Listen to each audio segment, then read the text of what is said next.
Welcome. I invited Victoria Rose Martin today to speak after having seen her work in clay, glass, metal, stone, and in a number of other galleries, and being entranced by it. It's fantastical, and it's warm, and it's interesting and human in lovely creative ways. But Victoria is very much a professional in the world of art. She's got a background in graphic design and 2 master's degrees, 2 MFAs in printmaking and in ceramics. And she teaches at the Palm Beach State College, Lake Worth campus. And she was gracious enough to agree to do this. And so I introduce Victoria Rose Martin. And thank you for asking me. It's a pleasure, honestly. I've sort of broken this down into sort of a background, like where I come from, and then artistic inspiration, and at the end I have sort of a body of work, some of it since I've started documenting. But really the way I see it is that all artwork is autobiographical. I think everything we do in life is really autobiographical.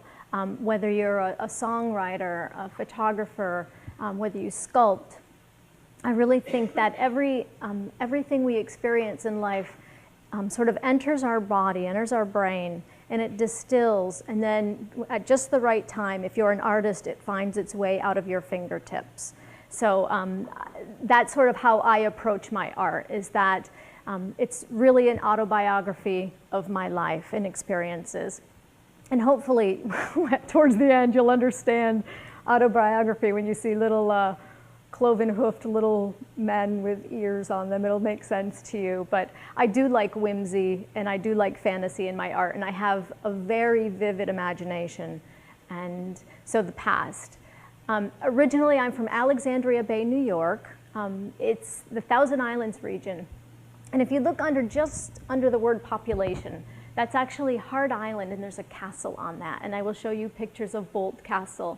But it's a really small town. The population was just over 1,000 at 2010. It's along the St. Lawrence River, if you're not familiar. My husband always says when we go there that it reminds him of Amityville from the Jaws movie.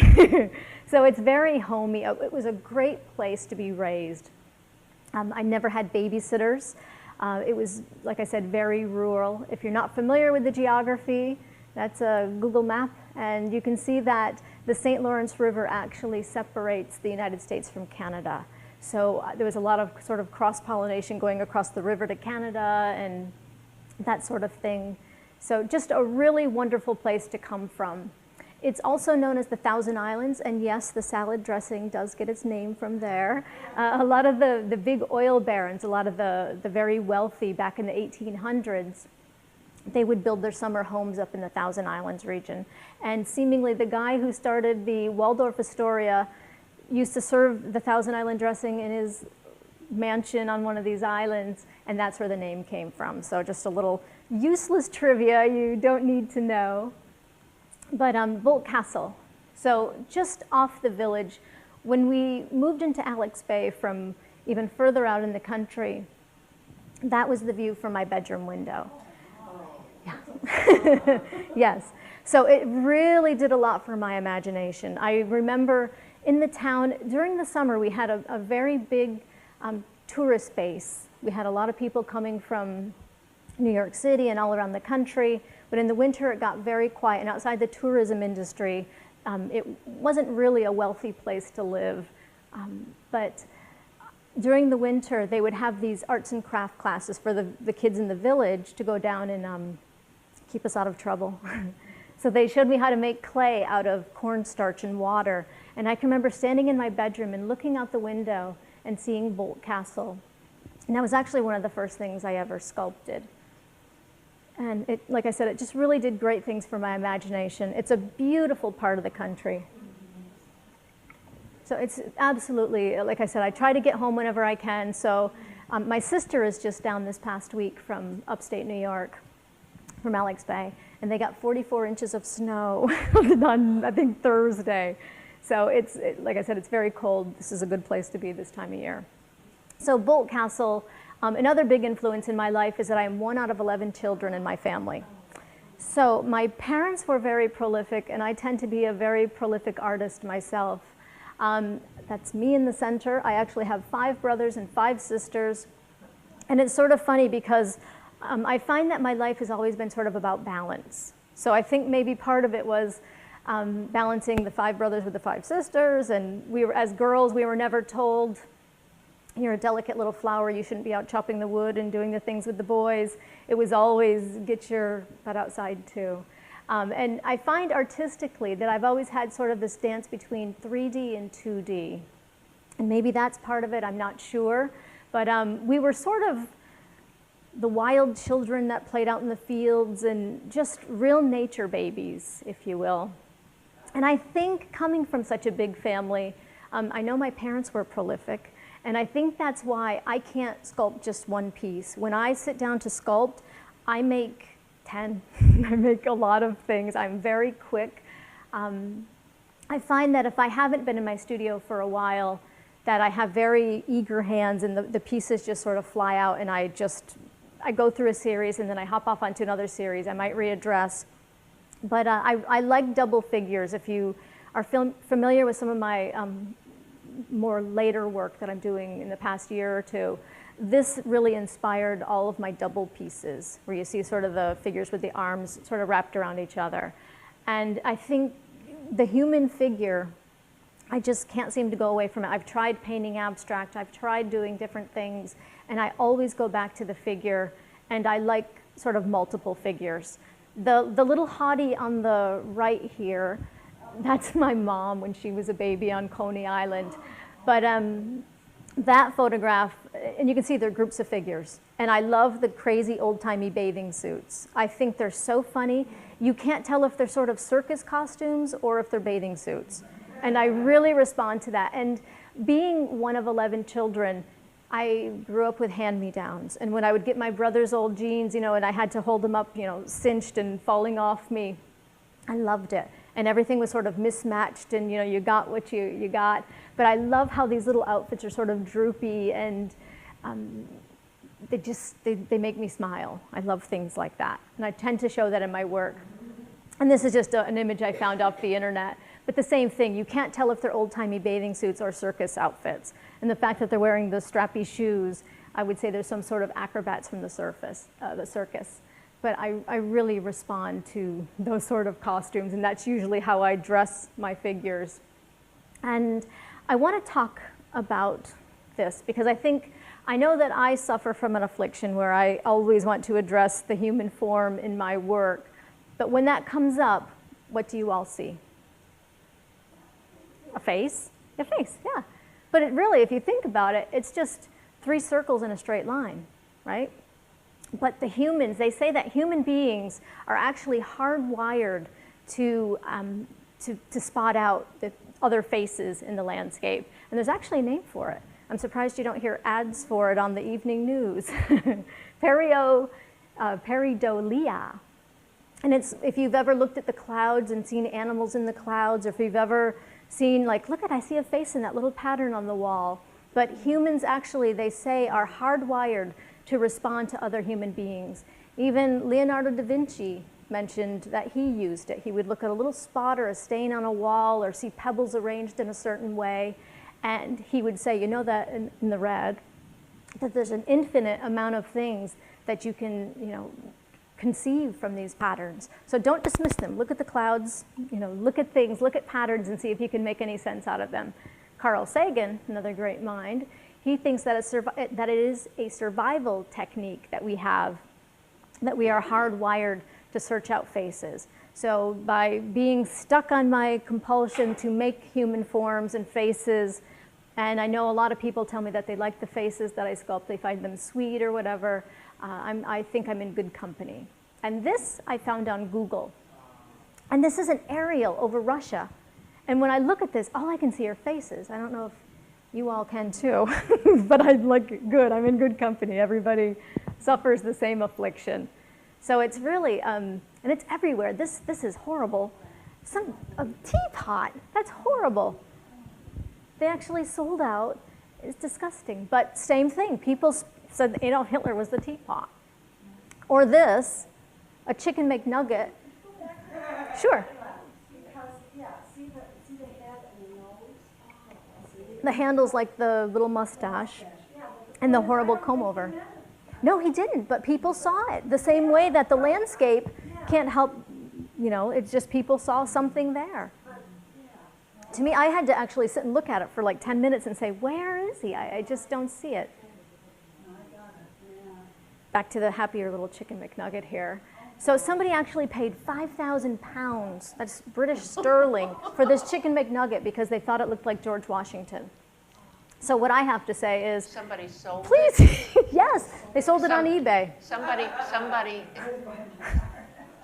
thought to put it up on eBay. Yeah, but the thing is that we see faces everywhere. We see, whether we're hardwired to do it, and people ask me, well, why don't you make landscape paintings? I try, but I always have to put a figure in them. I just find that that's really what I get the happiest pleasure from doing. We have Jesus in marmalade and on tree stumps and toast. So I believe, as they do, that we are hardwired to see ourselves in things that we see around us. Another really big influence for me is travel. I love diversity. I believe that traveling and experiencing other cultures is a wonderful thing. I'm so glad that I got out of the little town that I came from, and I'd say part of, seeing that castle outside my bedroom window just really sort of put a little bee in my bonnet that I wanted to travel and see other places.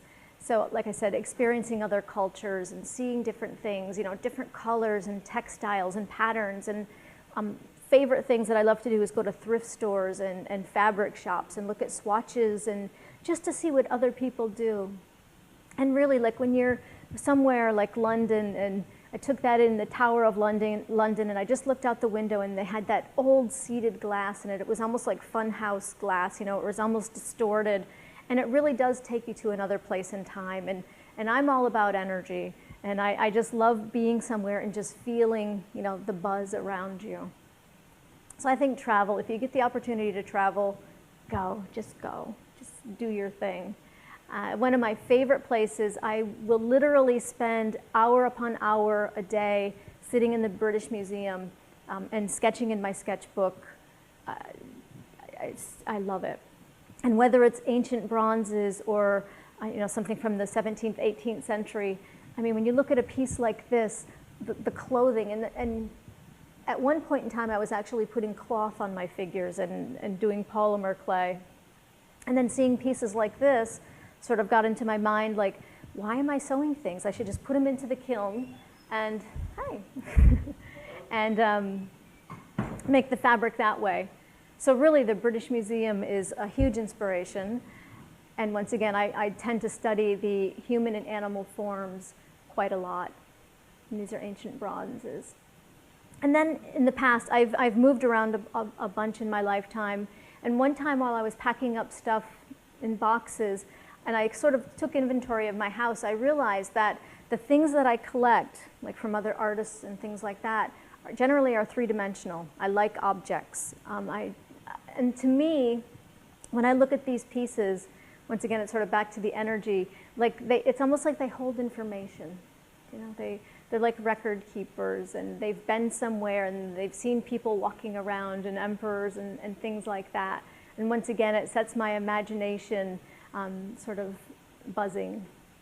And these are another favorite from the British Museum. They're Etruscan figures made out of terracotta.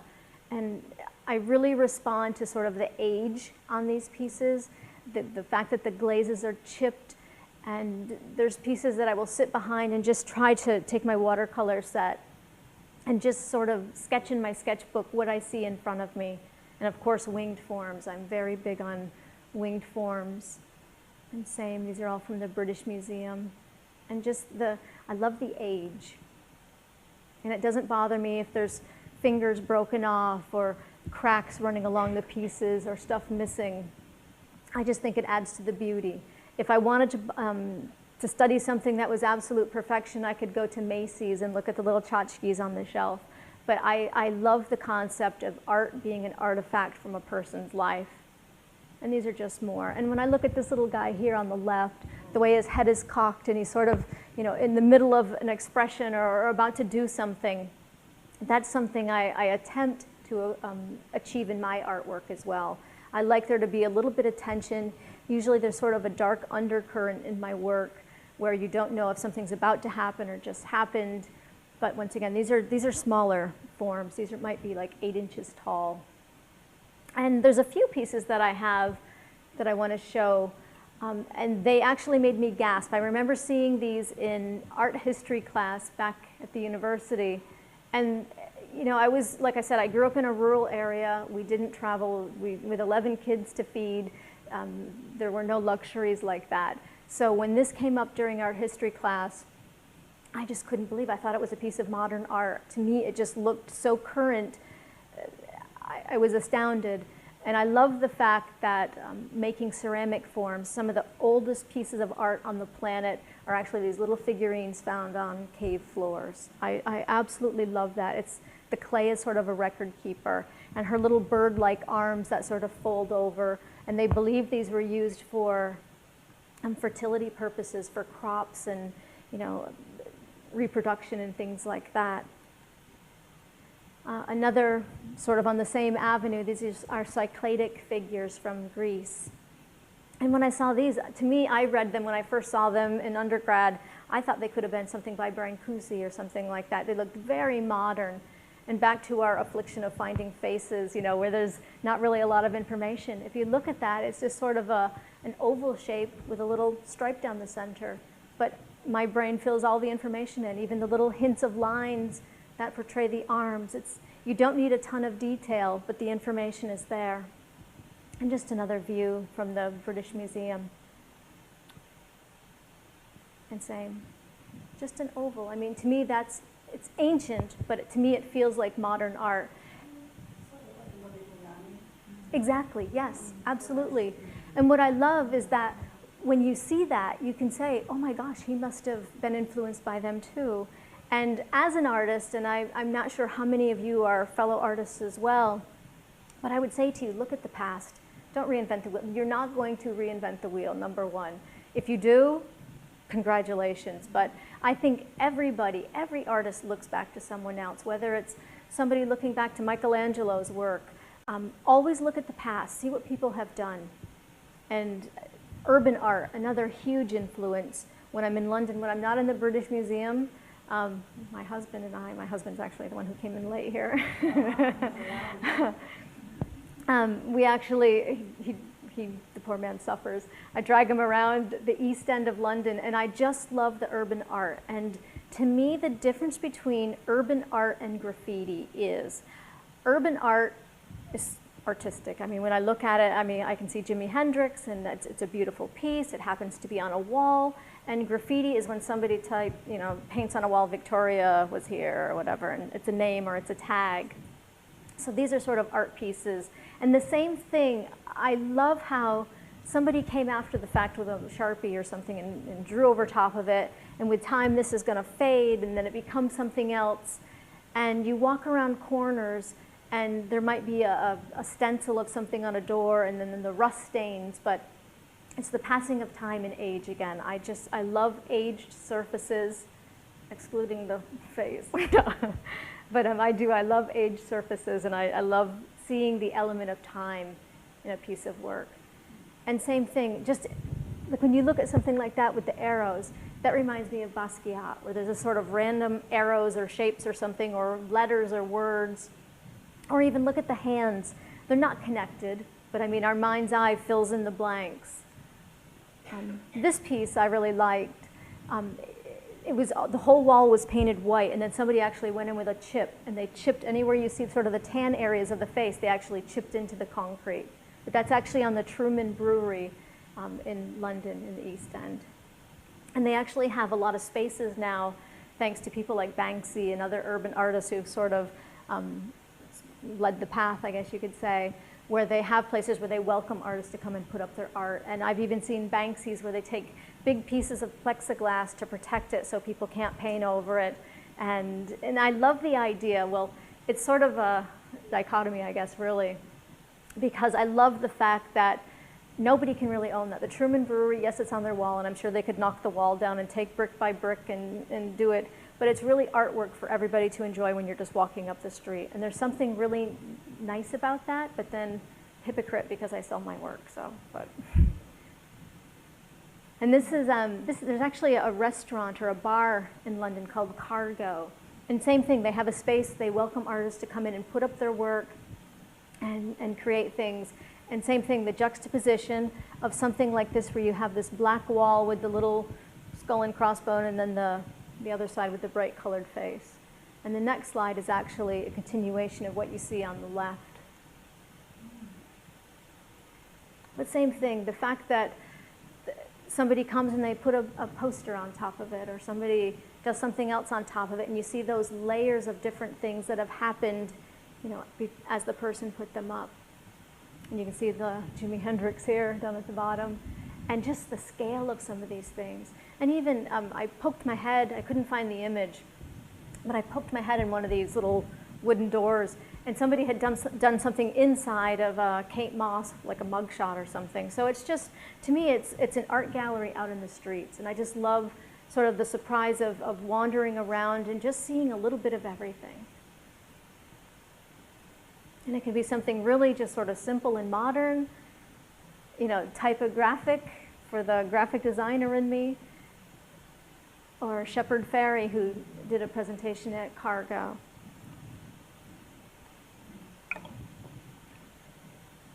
And then same thing, I mean, look at the little face. It's like people keep adding and building and things change and become something else.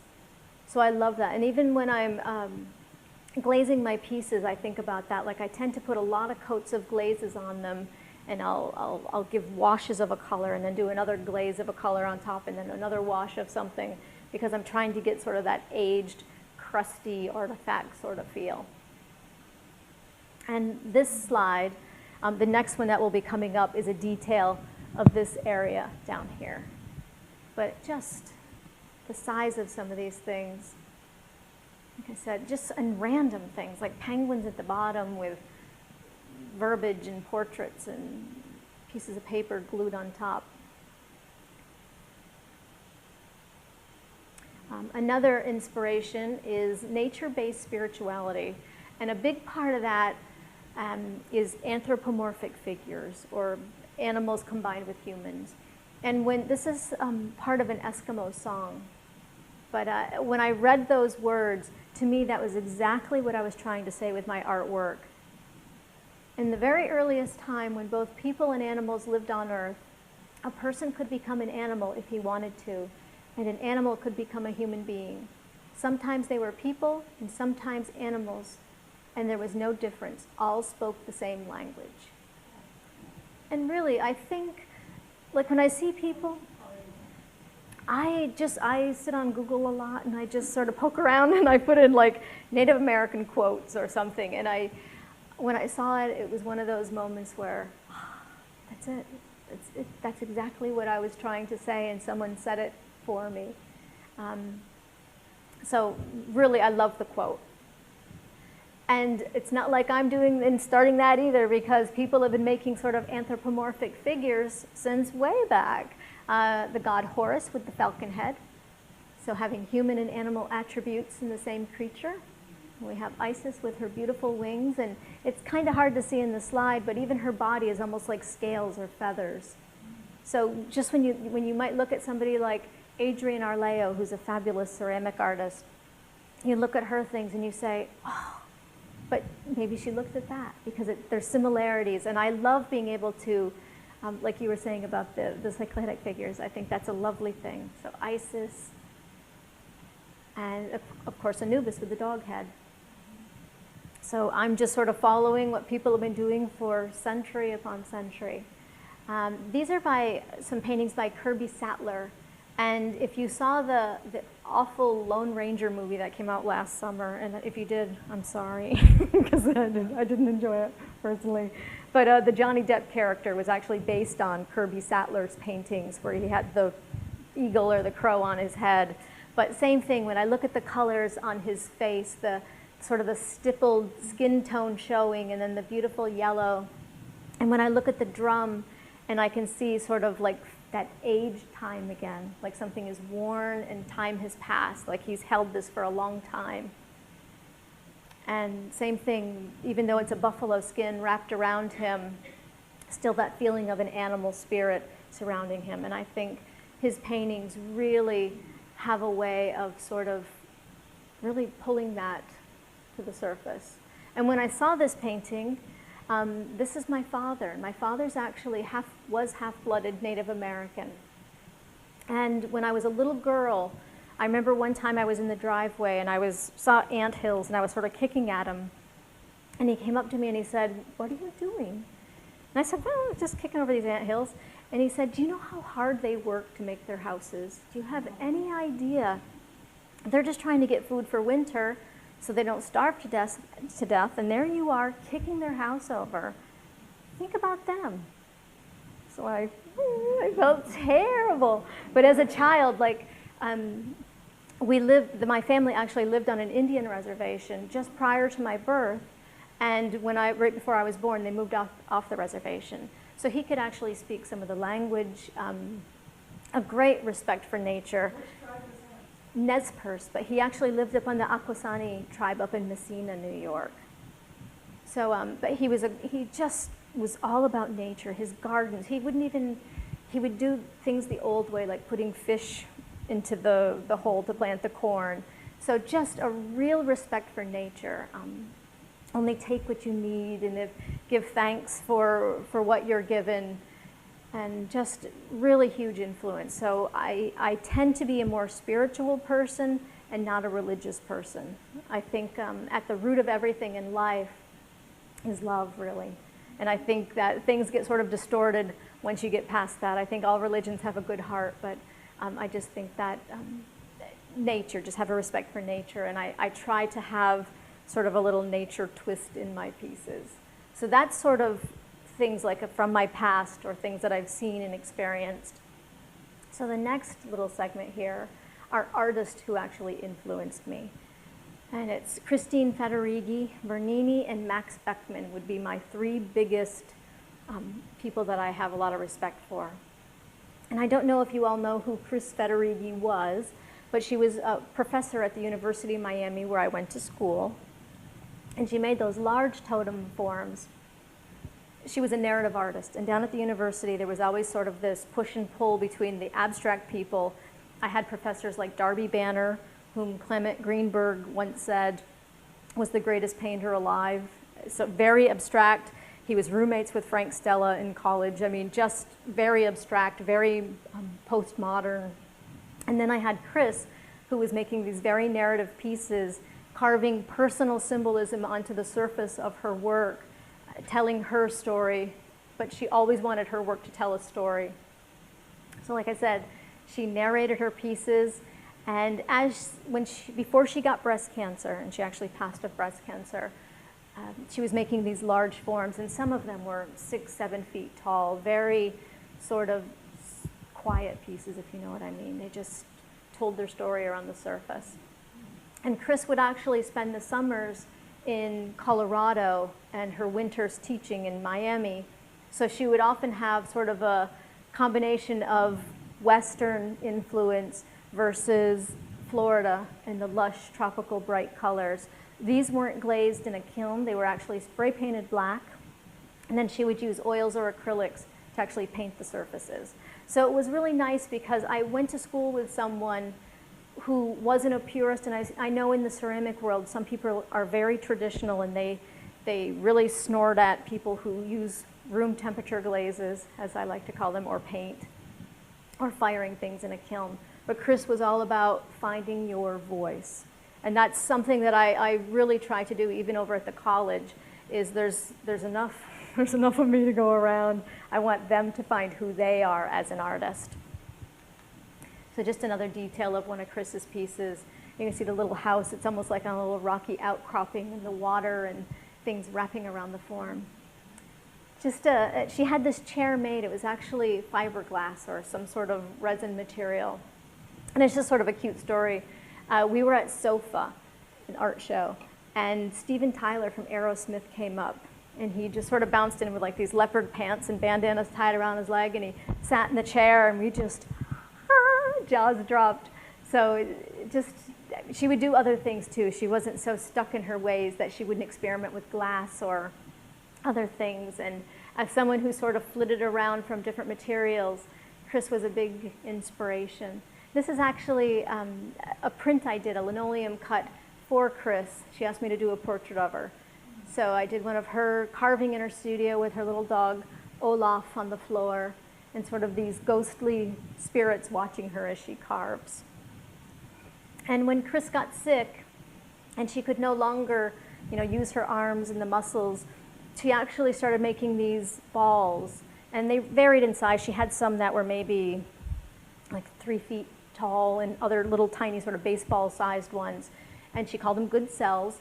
And she believed in, positive affirmations, and, these were going to cure her cancer. These were good things that were healing, and she would give them to her doctors after treatment, and they were also manageable. She could sit in her bed or her chair, and she could actually carve them. And so, huge influence on me.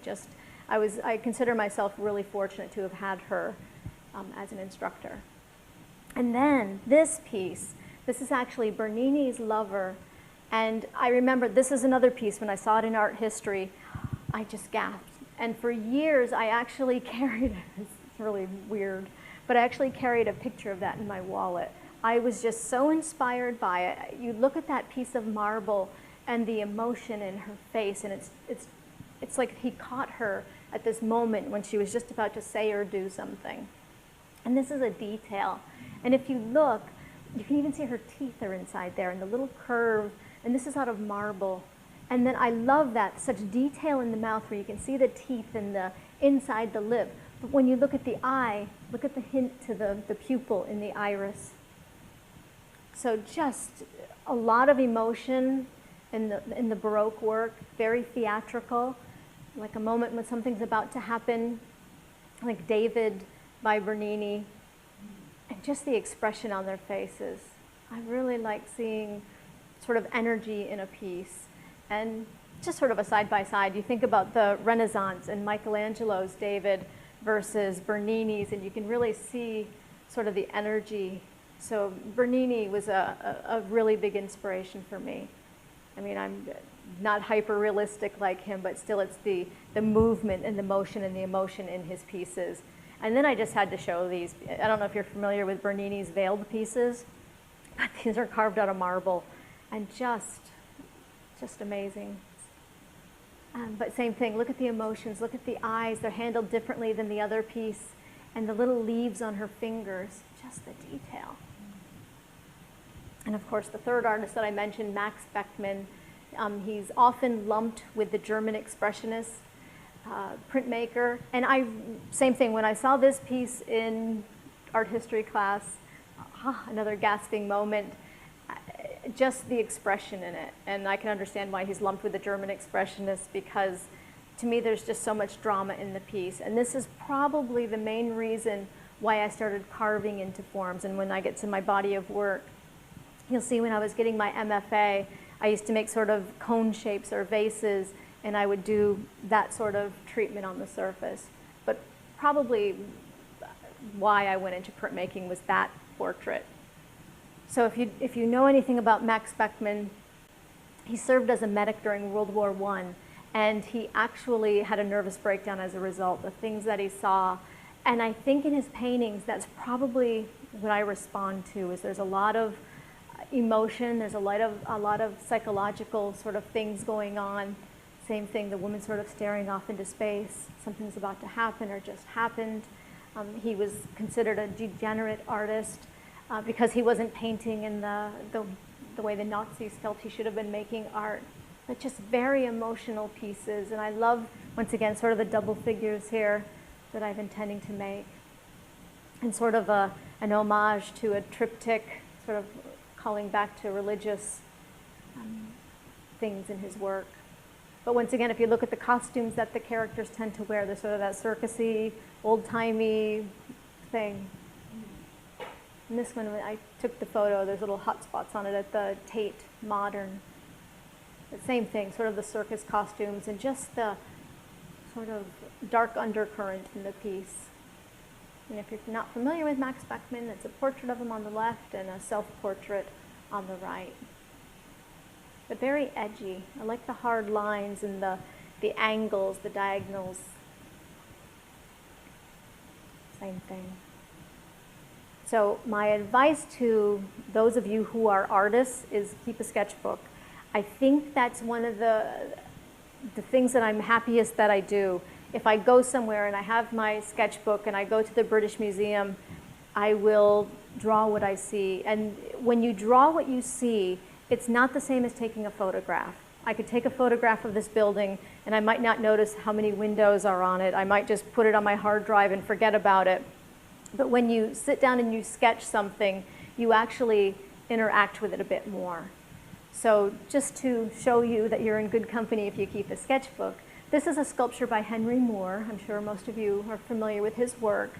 But Henry Moore actually has a series of sketches, and you don't have to read it. I got this off the Tate Britain's website. But he and his wife are coming home a few days after the Blitz started in World War II, and they went down into the tube station, and they were surprised to see that there was all these people under the tube station, down and hiding out from the Blitz above. And you can see from this sketch in his sketchbook, you can see all these sort of explosions happening up in the top, and then down below, people sort of huddled underneath. And these are all from his sketchbook. And if you do a Google search for Henry Moore sketchbook series, you'll find these. Once again, down in the tube station. And I want you to think of his sculptures, you know, sort of those rounded figures, and then you can really see that in some of these sketches. And look at the use of line. Now, there are books on Henry Moore's sketchbooks, and they are sheep. And what I find really interesting is that when you look at his figures, if I go back to say this one, look at the rounded shoulders, look at sort of the bulbous figures, and I can see the inspiration to sort of sculpt soft the way he did based on his sketchbooks. So the thing is you might see something or you might encounter something that seems sort of random, like him looking out his window and seeing little sheep in the field, and then sort of being inspired to make these soft, rounded pieces. So keep a sketchbook. And like I said, I tend to work in sketchbooks. I have a few of them. Anytime I go on vacation, I have mine. And I can even look at the girl holding the little banner. I can see that I sketched that. I saw a Cupid on a wall somewhere, so I made it into my own thing. It's not what I saw, but I made my own interpretation. I went to Westminster Abbey and I saw all the tombs of all the kings and queens of England. And there's the original, that's Mary, Queen of Scots' tomb, carved out of marble, and Queen Elizabeth's. They won't let you take pictures in there, so I had to get these off the internet. But the point is that I think as an artist, if you keep a sketchbook, you will sketch it in your style and it becomes yours, and you don't feel like you're, you know, riding on the coattails of somebody else. I think it really becomes you. And if you don't draw well, if you say you are a photographer and you just feel like, you know, I take wonderful pictures, maybe you have those, but what if you pick up some of the plants along the way if you're walking through the park or something and glue them in the sketchbook? And I even say, you know, I glued it in here. I carry a glue stick in my little backpack, and I'll put anything in there, anything and everything. A lot of times if you see numbers on my pieces, which I tend to do, sometimes they're random, but sometimes they could relate to something like a bus that we took, you know, going somewhere. So the point is you don't know where inspiration is going to strike. You see details that you might not remember in a photograph. So if you are an artist, even if you're a graphic designer or whatever, keep a sketchbook. Even if it's working up a logo for yourself and marketing yourself. And in that sense, I'm really happy as an undergrad that I was a graphic designer, because I see a lot of my students that are coming through as fine artists, and they don't know how to use a computer. They're not sure how to build a website for themselves, or really how to even market themselves as an artist. So in that sense, it's a good way to work out ideas and even, you know, logos and things like that in your sketchbook. So as I said, the tail end of this is the archive of personal work. So this is my first pinch pot I made in college. It's about this tall, about 24 inches, something like that. The pits in the form, as you can see, are courtesy of Hurricane Andrew. We used to keep the slop barrels, the recycled or reclaimed clay, out in the sculpture garden.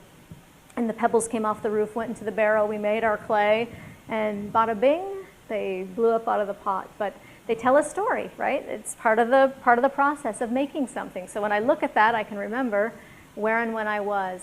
It's covered in terra sigillata, which a lot of the ancient Greek vessels were covered in, and then it was pit fired. And if you're not familiar with pit firing, you actually take sawdust, seaweed, things like rock salt. If you see those little white specks up there on the pot, that's actually from rock salt. God bless you. And they just make things, you know, little pings on the surface. The salt and seaweed wrapped around a piece can make certain things happen, or the sap in pine needles. So it's just a great way of firing.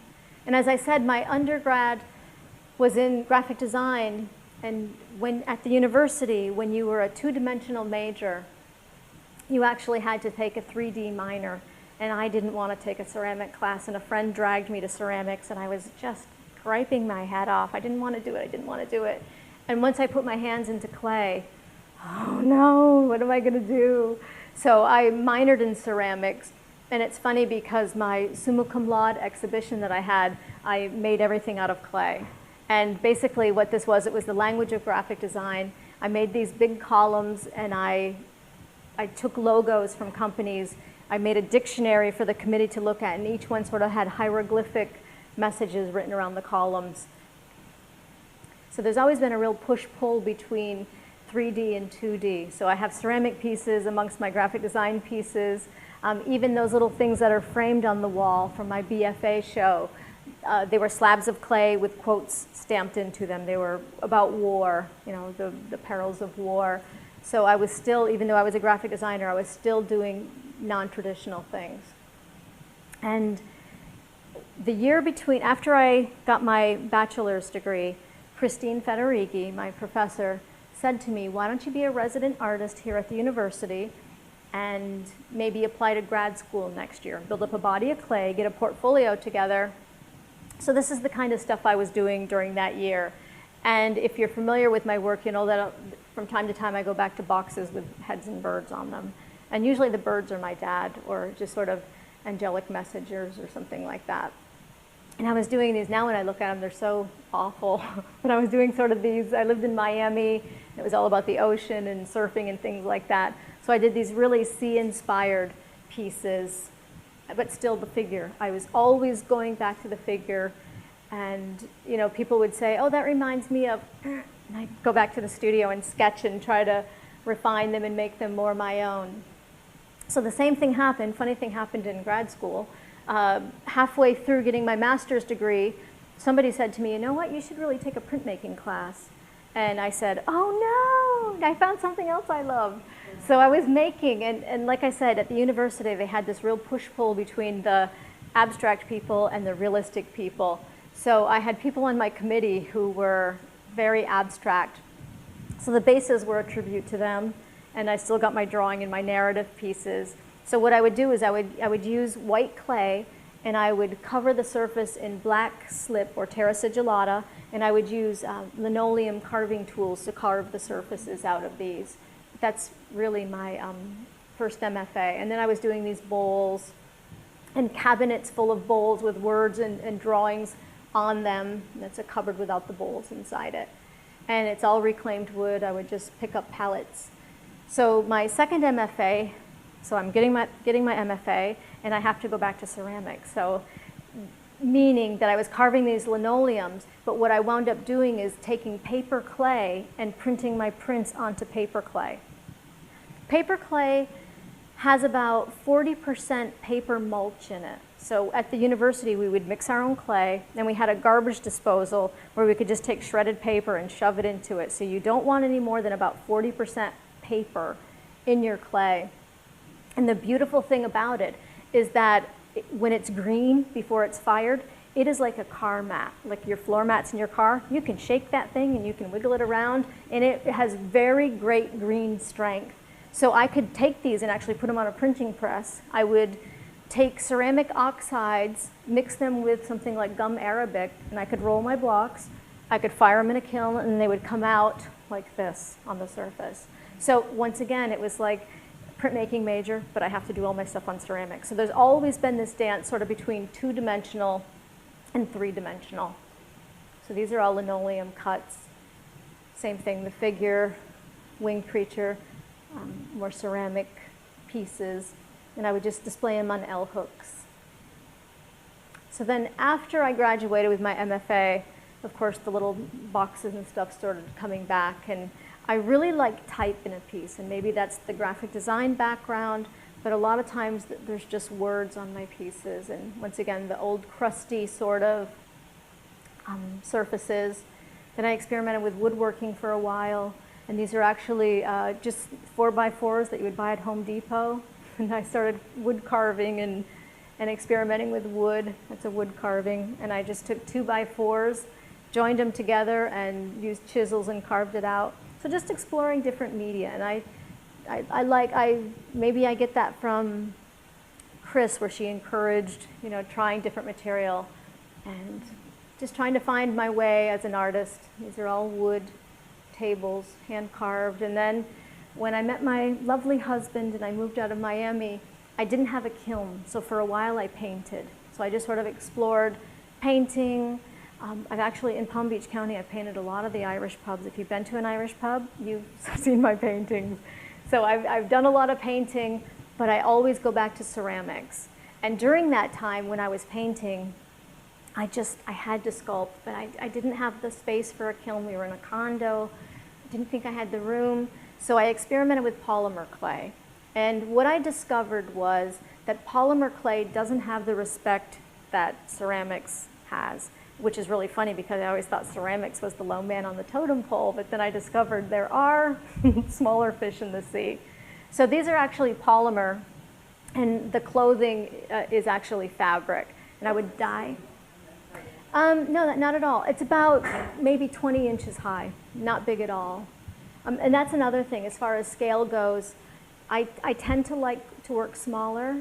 I once went to a speech, a presentation by the artist Ruth Duckworth. She was a well-known ceramic artist. And somebody asked her about scale because she made these little vessel forms, just small, personal, little intimate sizes. And she said something that just stuck with me. She said, you know what, everyone has such beautiful little spaces in their homes. Why don't you fill those up? Why do you need to fill up this massive space with all these monstrous things? Why not just fill up the little spaces? Ding, yeah. And besides that, I'm not a big muscle man, so it makes it easier to cart things around on a smaller scale. So the problem I had when I started making these was, it was wonderful because I could fire them in the oven. I would put them in the Reynolds oven turkey bags, the things you put your turkey in, the Reynolds bags, because the fumes are not nice. So you want to, if you ever fire polymer clay, make sure you put it in a Reynolds turkey bag or whatever they're called. But the thing is they were getting too slick for me. Because I like that crusty old look, but they were getting a little bit too creepy and real, like their little glass eyes. I was using glass eyes in them, and they were just getting a little bit too slick, I guess. A little bit too real. They were kind of creeping some people out, like they thought, oh, it looks like they're going to come off the wall like Chucky or something. So, and then I would, same thing, always looking at recycled wood. Like after, I think that was Hurricane Wilma, this offense went down, and I started grabbing wood and thought, how can I incorporate this into my pieces? And same thing, feathers, and just whatever I had. I was using antique handkerchiefs for the clothing, and just, like I said, they were just getting a bit too refined. And then I experimented with this stuff. This is paper clay, creative paper clay.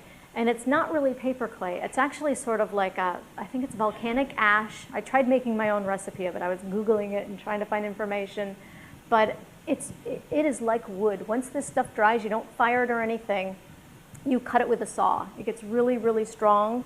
And I could actually, didn't have to fire it, didn't have to put it in the oven, because sometimes the fabrics were getting all wrinkled and that sort of thing. And then I could have them a little bit more crusty because the surface was a little bit more pitted. So I kind of like that. And then I had a friend who said to me, well, couldn't you just put a kiln outside on your patio? Couldn't you just, you have a courtyard out there, couldn't you just put a kiln? And I think you could do it. And it's like, I never really thought it. So I said to my husband, could we get wiring outside or something? So I did. I got my ceramic kiln, and I just use a little 18-inch high crest kiln. And that's another thing working small, is I don't have to worry about taking up a lot of space. And I started firing my pieces again in the ceramic kiln. But I really appreciate what I learned using the polymer clay and the other materials, like painting so much, like doing a lot of faux on walls and things like that. Because when I went back to the ceramic glazes, I treated them like a painter. Before, I think I treated it like a paint by number, and I paint off a palette. I treat it as a painter would paint on a palette. So they stopped being so precious, and I got my crustiness back. The little circles around the eye, people often ask me about that. I suffer from really bad migraines, and it's always over the right eye. And I've been on everything from anti-seizure medicines to epilepsy, Parkinson's, and now the latest thing is Botox injections in the back of my neck and shoulders and the back of my head. So the little circles mean that. And just the lines around the head and stuff like that. I tend to adorn the heads a bit. Once again, text, lots of verbiage, just stamping letters all over the body of the piece. More color back into the pieces where they were getting a little bit too slick. I was able to have some more crust back into them. These I actually donated to the Mad Hatter Tea Party here at the Armory. And that's the next slide before it was fired. And there's something, I don't know if any of you use clay or have used clay, but there's something really beautiful about ware before it's glazed. And I'll often say, geez, I wish I could just keep it that color. I really love this, the clay color. And I always threaten, because I hate glazing. To me, it's like slavery, having to go in the studio and put all the colors down. And I wish I could find a way of just making things more simple for myself. And as I was saying to Ellie earlier, after the BP oil spill, I made a series of pieces that were sort of based on that. And I donated part of the sales to relief for the poor little creatures out in the Gulf. So these are all BP inspired. And then the loss series, personal losses in my family. So like I said, I usually make a bunch of pieces based on something, and I get it out of my system, and maybe it's that thing coming from such a big family. Being a kid, well, believe it or not, they put us up on the roof as kids to work on the roof, so that's memories on that. So just quirky things that happen in life that, like I said, as an artist, I think we distill everything, and it comes out one way or another. It comes out somehow.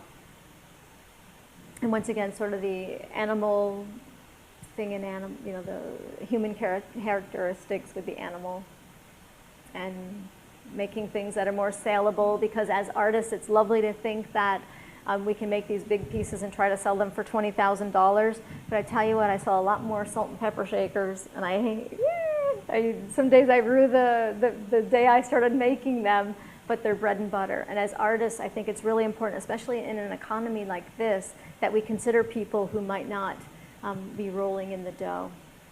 So double figures, like I showed you the picture of my sister and I, and animal, my rocker. Just a shot of the same figure twice.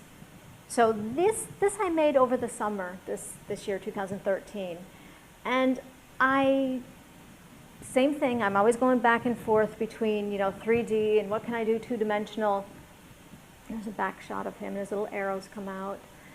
But I didn't feel like, I sell the pieces, and then I sort of feel like something was missing. So what I decided to start doing with this dance between 3D and 2D was I've started actually in Photoshop, since I teach graphic design at the college, and I teach Photoshop classes. One day I was just goofing around, and I took some vacation pictures, and I threw one of my little guys into this background, and I thought, that's it, it's done. It's done. Now the piece, like I sculpt it, it's almost like I'm making my model to make these little environments. So her, when we went up to New York last summer, the lighthouse, and if you ever use Photoshop, I use a graphic tablet to do my digital painting in Photoshop, and I just got the Intuos Pro Pen and Touch. It's the medium size one.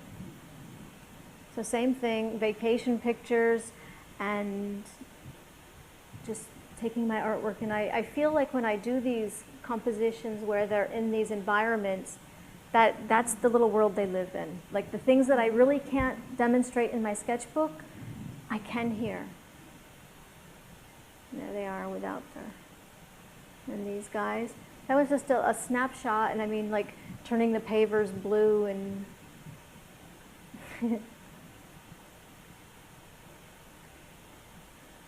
then taking different things, like that's a shot of Ireland in the background, and then a lighthouse that's in upstate New York. You know, and that's the beautiful thing about doing things in Photoshop, is that you can actually just make your own worlds. And I think that's what artists try to do, right? We try to, whatever's inside our brains, and just present it. And this one's in my personal collection. I had that piece in a show last year, and I prayed every day, please don't sell, please come back. And she did. So that's the other thing too, is I can put it in Photoshop and I can flip it horizontally or whatever direction I want to do. So you just make one off? Yep, I just make the one piece, and I photograph it from different angles if I can, and I cut it out and throw it in my compositions. But for your composition, it's one off? Yes, yeah, it's a limited, yeah, I have the one thing, and I've, like the little guy, the little sheep guy with his little hands out, I've actually put him in, I've started him in a second composition, because to me, the story might not end with just the one scene. Maybe he's on an adventure or something like that, and he goes off to this other place. Like I said, there's a lot of weird things going on up here. So I have these guys. And so really what I would say to you guys, and I'm sure since you're here listening to something related to the arts, is sketch. If you don't sketch, and I love that you have your little book and you're writing things in it, because just the littlest thing that you say, you know what, I'll remember that, and I do that all the time. You know what, I'm going to remember that. I don't need to write that idea down, and then later it's like, what did I say? I don't remember. I don't remember. So find your own artistic voice. Look at your life. If you look around your house, what things do you have? Do you collect objects? Is there a certain place that you love? And how could you sketch that? And how can you bring that from up here or in your heart out to your fingertips and actually make it your own? You know, find your own voice. And another quote on Indian, same thing. I Googled Native American animal sort of quotes. But I do agree. And I think a lot of times, like when you see people with their little dogs wearing sweaters and stuff like that, I think that as humans, we tend to look for the spiritual connection between the little creatures. And some people find it that way, and some people find it sitting on a ledge, you know, watching the eagles flying or something. What is man without the beasts? If all the beasts were gone, men would die from great loneliness of spirit. For whatever happens to the beasts also happens to man. All things are connected. Whatever befalls the earth befalls the children of the earth. By Chief Seattle. Thank you.